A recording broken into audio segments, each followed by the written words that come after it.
secara kewajiban istri itu wajib melayani dalam urusan ibadah jima. Diranjang. Oke. Ibadah ranjang itu wajib. Adapun apakah masak, nyuci, kemudian jemur pakaian, bersih-bersih rumah, itu kewajiban istri? Tidak.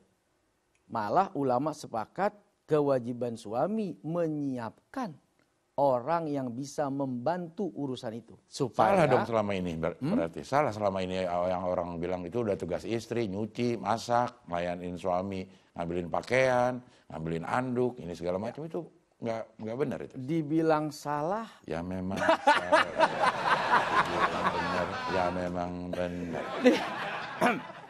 Dibilang salah juga tidak semuanya salah. Oke. Karena kadang-kadang urusan rumah tangga itu ada diskusi di sana. Betul. Iya, kalau suaminya mampu. Dia bisa sewa asisten rumah tangga untuk membantu pekerjaan tadi. Bahkan dia bisa bayar chef untuk memasak di rumahnya. Ya. Supaya istrinya fokus melayani suaminya tadi. Ya. Tidak ada lagi alasan, anulah, inilah, itu, segala macam pada prinsipnya. Ya. Kenapa mesti dijaga itu?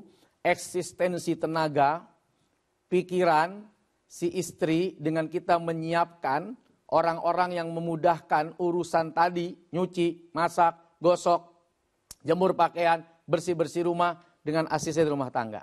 Tapi kan tidak semua laki-laki punya kemampuan itu udah. Ya. Disitulah suami istri berdiskusi. Berdiskusi dalam hal apa? Nanti yang masak aku. Yang makan kamu. Yang belanja aku. Tapi nanti malam tolong bantu kamu cuci. Mau nggak? Nyuci, nanti paginya aku yang jemur. Kan bisa diskusi. Ya.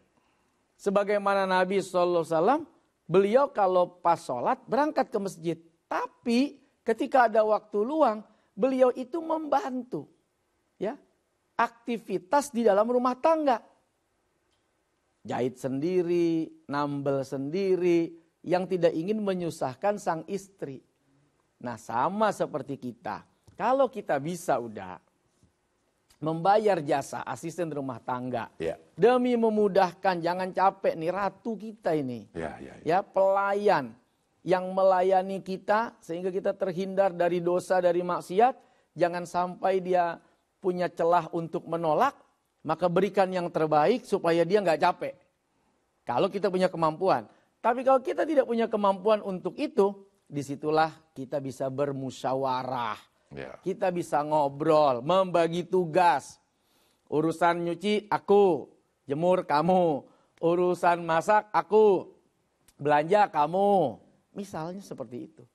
Dengan waktu yang ada pada setiap pasangan. Ya.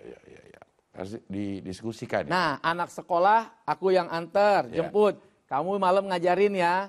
Bisa. Dan itu bukan dianggap, mau nih kerjaan gue. Memang bukan kerjaan kamu.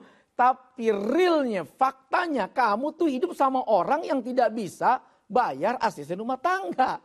Tugas suami menyiapkan. Dan istri tidak melakukan itu. Ya. Tapi faktanya, kamu nih bersuamikan siapa? Ya. Yang tidak bisa membayar seperti orang lain yang mampu. Disitulah diskusi saling bantu. Ya. Saling meringankan, saling berbagi tugas. Tidak ditumpuk hanya pada satu orang saja misalnya. Oke, baik, ini ada pertanyaan Instagram dari Heru. Assalamualaikum Ustaz. Sejak awal menikah, istri sudah bilang mau jadi ibu rumah tangga. Tapi setelah anak-anak lahir, pekerjaan rumah bertambah banyak dan istri minta ada asisten rumah tangga untuk membantu dia. Saya bilang kondisi keuangan belum memungkinkan karena masih ada cicilan rumah yang belum lunas juga. Sejak itu istri saya jadi sering uring-uringan karena capek. Padahal saya ikut membantu pekerjaan rumah juga. Apa yang sebaiknya saya lakukan? Ada orang capek fisik, tapi kalau pikirannya senang, batinnya senang, capeknya tidak membuat dia tersiksa. Ada orang yang secara pekerjaan tidak capek, tapi karena tidak menikmati pekerjaan itu, hatinya tidak senang, pikirannya tidak senang, Sehingga pekerjaan yang tidak capek itu bisa membuat dia capek. Karena pikirannya nggak nerima, perasaannya nggak nerima, hatinya nggak nerima. Maka capeknya harus objektif. Nih bini, kamu capeknya nih semana? Sebatas apa? Kalau orang pikiran udah mumet, cuman minta tolong aja. Tolong ambilin dong tuh, teh manis. Cuman melangkah 5 langkah.